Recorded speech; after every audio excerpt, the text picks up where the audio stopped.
In the wake of a recent boom in strategy RPGs, including remakes and remasters, chances are some of you out there are looking for another challenging yet fulfilling experience, but nothing else recent manages to catch your eye.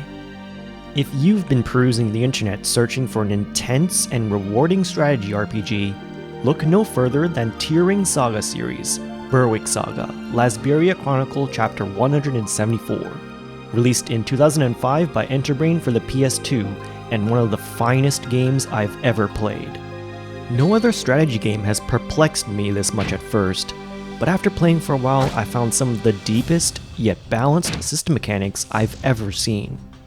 Of course, in a sense, deepest can also mean most complicated, and I realized that it can be daunting to just dive into this game. That's where this guide comes in.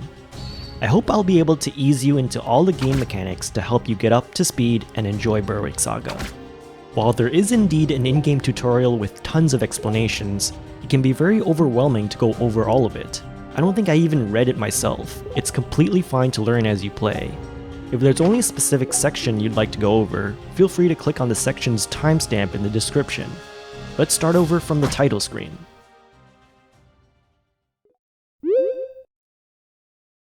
Before starting a new game, I recommend changing some of the default options. I prefer the grid off, feel free to keep it on. Show attack ranges on. Combat forecast all. Show staff and skill range on. Set message auto-scroll to pause so you can scroll the game's text at your own pace, and feel free to set the message speed faster. Lastly, if you're playing on emulator or through an upscaler, I recommend setting screen flickering to sharp. The image will be clearer and text will be easier to read. Press X to exit the options menu after you're done. Now we can go ahead and start a new game. For your first playthrough, you'll have to create a system file for your memory card. After entering your name, you can proceed to watch the opening cutscenes. After you start the first map, you may notice these blue and red icons at the top right of the screen. These represent player moves and enemy moves respectively. But why does the enemy get to move 4 times in a row while you only get 1? In Berwick Saga, these are determined based on the ratio of player units to enemy units. In this case, the enemy outnumbers you about 4 to 1. However, the player always gets the first move at the start of a turn. At the beginning, you start with 5 units, the main character Reese, his second-in-command Ward, the 2 spear knights Leon and Adol, and lastly the archer Sherlock. Press triangle while highlighting them with the cursor to check their status screen where you can see a unit's stats, items, and abilities. Within this screen, you can press triangle again to check further details on everything, including item details as well as the formulas used to calculate certain stats and abilities. Now that's a lot of info. With time, you'll get an intuitive understanding of everything, but let's just quickly go over the primary ones. Magic. How much magic damage you reduce. If the unit can use magic, this also affects your magic attack or healing. Strength. How hard you can hit. The total you have with the currently equipped weapon is shown as attack. Also, equipment weight is mitigated by half your strength rounded down. Defense. How much physical damage you reduce. Shield defense will be shown beside a plus. Speed. How well you can dodge. Your speed is reduced by equipment weight. It also affects whether or not you can get additional attacks. Movement. How many spaces you can move. Some terrain can cost more to move over based on your movement type, and some might not even be traversable. Weapon skill.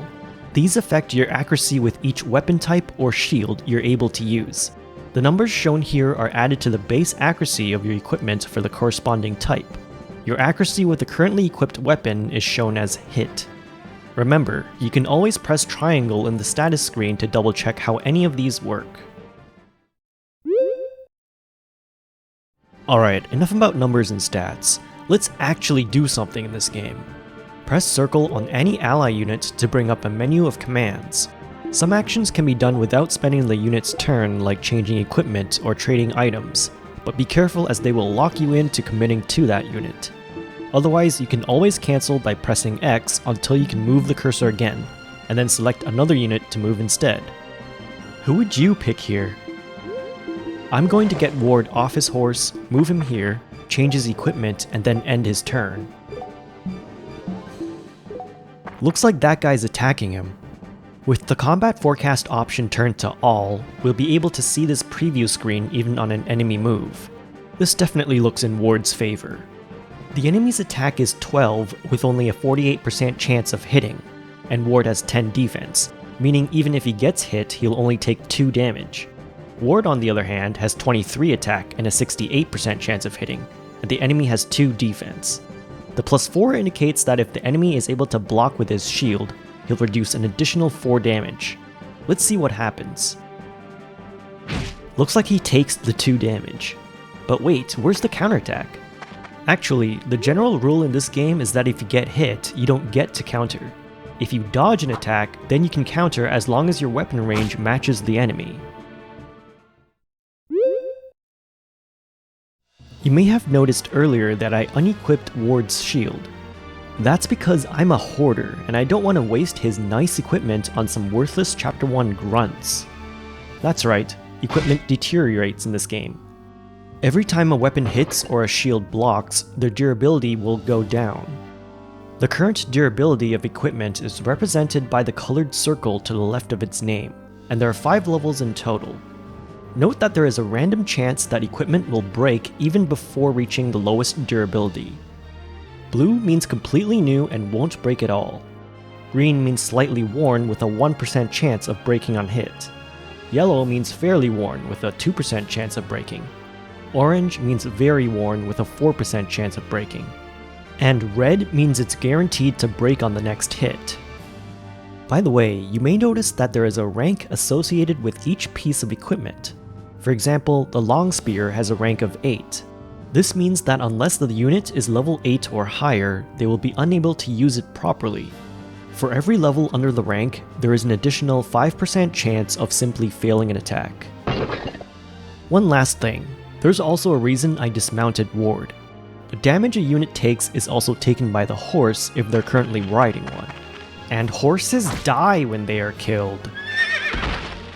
Their HP is represented here.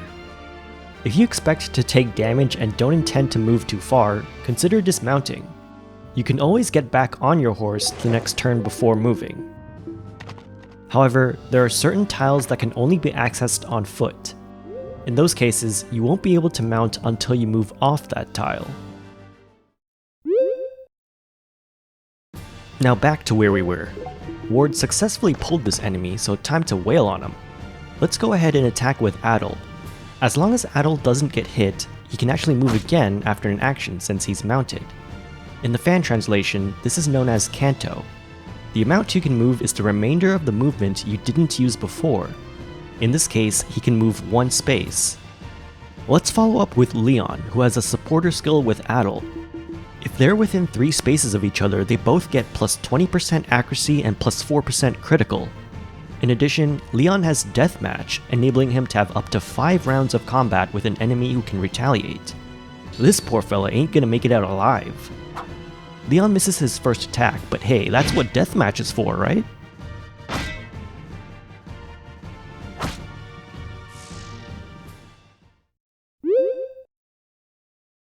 Your other units also have their own special skills. For example, Reese is able to provide a 10% accuracy bonus to all allies within 3 hexes with his Commander skill. And Adel has Vantage, allowing him to attack first even when an enemy initiates on him, provided his attack speed is higher. Some skills are passive, but others are used as a command, like Leon's Deathmatch. Some of the command type skills can be used after moving, but others can only be used while stationary. Enemies can also have skills, so make sure you pay attention to their status pages. To finish up with the rest of the turn, let's move Reese and Sherlock over to the right. On turn 2, Dean and Izerna appear over on the right side of the map. Remember to check how many moves you have versus the enemy. Considering how many enemies will get to move, you should prioritize units in immediate danger like Izerna. She is very frail and needs to get out of harm's way. Dean will have to deal with this enemy here. Luckily, he dodges the attack, but he still can't counter. It looks like this enemy's weapon has a range of 1. Dean's, on the other hand, has a range of 0. In this game, both 0 and 1 range represent adjacent tiles on the map. However, they cannot counter each other in most cases. If we now hit this enemy with Dean, regardless if Dean misses or not, he won't have to worry about a counterattack. Dean will need to hold off the nearby enemies to make sure Izerna doesn't get hit. Be careful where you place Dean though. Terrain affects your dodge rate, and the cliffs nearby actually reduce dodge to 0. Other terrain such as forests instead give a slight boost to your dodge rate. Izerna can't quite reach the forest tiles this turn, but to increase our chances of survival, let's have her stand in one next turn. The rest of your team will need to head over as quickly as possible to help out. You can press R2 if you want to survey the entire map to help you formulate your plan. To exit this view, press R2 again. On turn 3, a cutscene will play inside this house, which will trigger a rescue mission where you must reach this house by turn 15. Once you make it here, you'll trigger an encounter with an enemy. These types of encounters do happen throughout the game when investigating areas, so be careful who you send in. Once you reach turn 5, you'll actually be able to save. Berwick Saga allows you to save in the middle of a battle once every 5 turns, so hopefully that'll help take some stress off. I highly recommend using all the slots available so you can load an older file just in case. Last but not least, if you're not happy with how things are going, you can hold select and then press start to open a menu that allows you to restart the battle, load a save, or go back to the title screen. I'll leave the rest of the first map to you. In the next section, we'll be going over what happens in between maps in the hub world of Navran City. After finishing the first map, you'll eventually arrive at this game's hub world where you'll be able to manage your unit's inventory and have access to things like shops for purchasing items and equipment, mercenaries for hire, and also receive side quests for the main mission or side missions that are played after the main map in each chapter. Firstly, inside the office you can speak with Tiana to save or load, sell any items you have, trade captured enemies for money through the monthly report, accept the next mission, decline a side mission, and lastly, advance to the next chapter if you've completed the main mission. In Reese's room, you'll be able to set up furniture as well as check for letters and gifts at his desk. The vault contains 2 bags, both of which you should just take and give to your units. Note that there is no shared master inventory you might be used to in other games. Anywhere within Navran, you can access a quick menu with the square button. You can change any options settings here, as well as return to the office. The Battle Party screen is where you can trade items between your units or otherwise manage their inventories. When trading, items are traded with the circle button. Bags are opened with circle and closed with X. If you want to trade bags themselves, press square instead. Square also allows you to do things like combining arrows or other weapons with numbered uses. While you can manage all units who are currently in your army, only the units added to your active party will be available to sortie for your next map. Before we move on to the rest of Navran, I highly recommend making a separate save after the end of each map before you make any substantial decisions or investments in regards to using your resources. Scattered around the areas in Navran are events and story-related scenes. You may see a notification next to an area describing the scene, and entering the area will start it automatically. Some scenes will result in you receiving optional quests for the main mission of the chapter, known as citizen requests, or result in optional side battles becoming available. You can confirm these afterwards by pressing square to access the quick menu and then selecting either the citizen requests or the side quests option from the info lists section. Be careful not to accidentally proceed to the next chapter before double checking if there are any events left over. Let's now take a look at what's available around the city. As you progress through the game, you'll come across more and more playable mercenaries who can be hired for a fee. Any mercenaries you hire will only join you for the current chapter, and once you move on to the next chapter, you'll have to rehire them if you wish. If you gave any items to a mercenary, you can retrieve them by selecting Trade Items. Items colored blue cannot be taken. Most mercenaries can be found in the guild, however some of them are scattered around other places like the tavern and abbey. The fee you pay is based on the specific unit and is also increased based on their level. So while some units may start off rather cheap, they'll eventually become expensive if they gain a lot of levels. However, hiring fees are halved after the main mission for the chapter has been completed. Deciding whether you need or don't need mercenaries, or just hiring specifically for a side mission to save resources, is always a consideration. One more thing. You'll need to make sure you have room in your active party before you can hire a unit. As you repeatedly hire and use mercenaries for missions, as well as feed them food, a hidden happiness stat will increase. Most mercenaries will eventually join you permanently after their happiness reaches a certain threshold and you complete a special side quest or side map.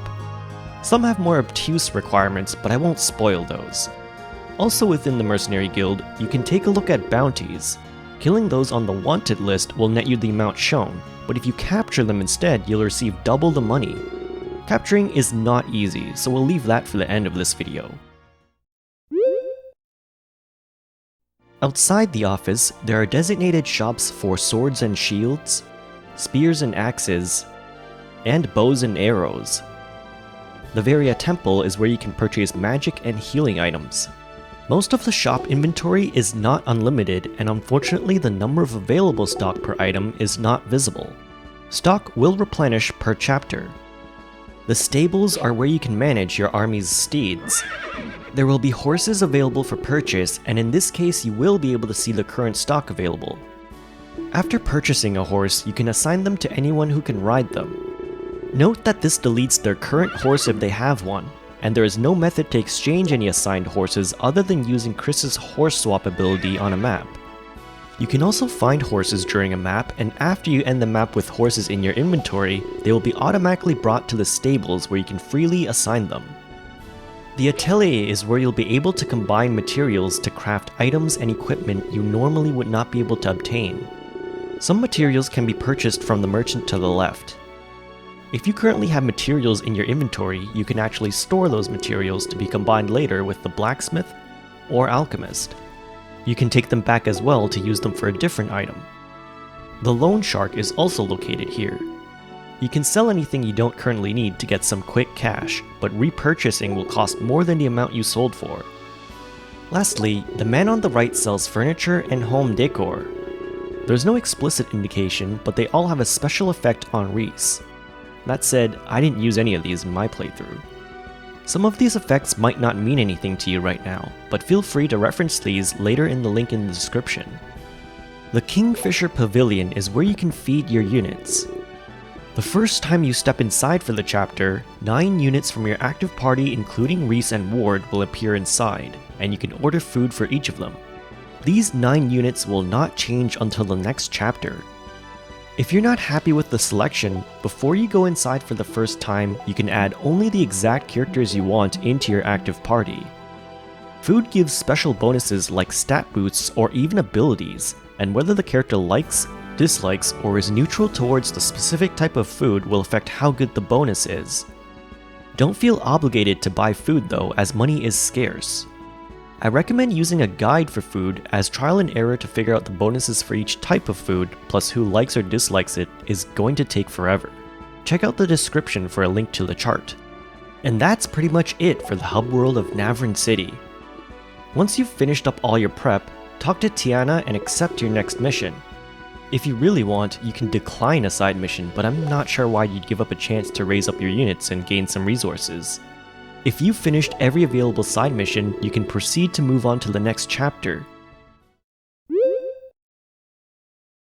After starting your next mission, you'll arrive at the map preparation screen. Pressing X enables you to look around the map. Pressing X again returns you to the unit positioning screen. Here, you can do inventory management and trade between your units by pressing square. Circle enables you to switch the starting positions of your units. For main missions, Reese must always be in position 1. Ward will always be in position 2 if fielded, however you can actually bench him if you want. When you're ready, press start to begin the battle. From this point onward, the game mostly follows this loop and you're pretty much good to go. The final section of this guide will go over some more advanced mechanics. I myself was not aware of many of these until after playing for quite a while, so don't worry if you don't immediately grasp the concepts.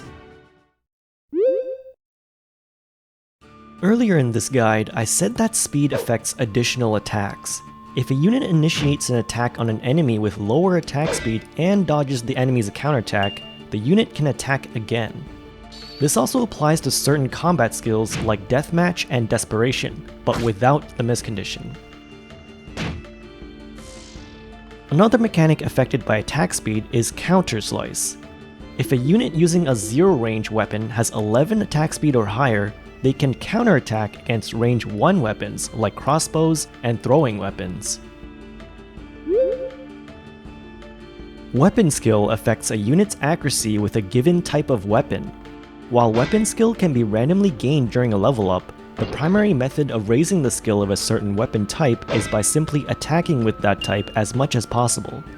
This builds weapon experience and eventually the skill stat will go up. Because of this, there's incentive to attack as much as possible. Even if you miss, it will still contribute. Certain weapons will have an H next to the attack power. In the case of a 1H, moving with this weapon before attacking will result in 1 additional attack power per space, although this won't apply to additional attacks, like from speed or abilities. Selecting a different weapon after moving does not equate to moving with it equipped, so make sure you equip it first.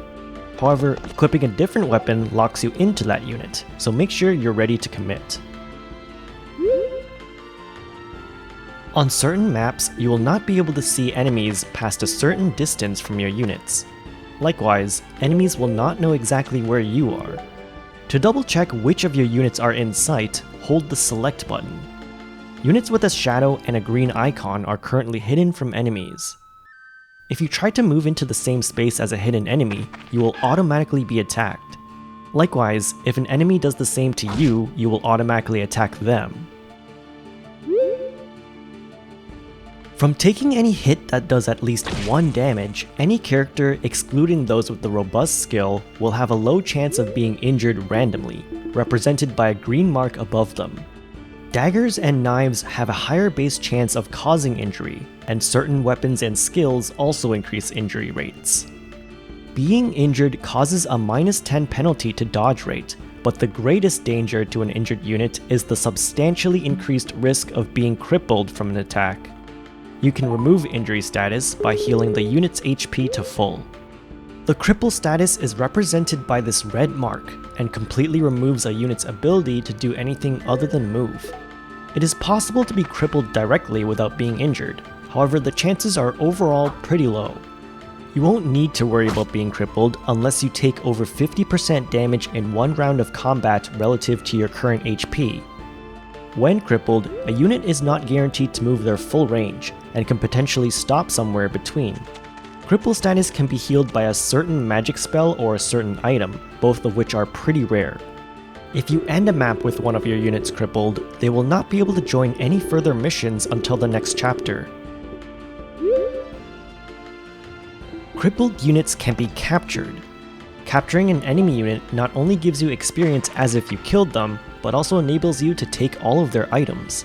Make sure you have enough room to hold all of it. You can also trade with adjacent allies during the capture process. On the other hand, if your units are captured, you'll have to pay to get them back the same way you receive funds for captured enemies.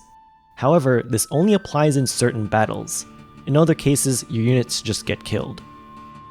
While the game definitely incentivizes capturing to get funds and free items, throughout a large portion of the game it can be difficult to do so deliberately due to the low chances. Once you start getting weapons or abilities that increase injury rate and thus increase cripple rate, you can start trying setups. And of course, there is always save scumming. And that's all, folks. This was probably a huge info dump, but don't worry if you didn't catch everything the first time. I barely knew any of the mechanics before starting the game, so just give it some time to sink in. I genuinely love this game and hope for more people to try it out. Let me know what you think, and I'll see you guys in the next one.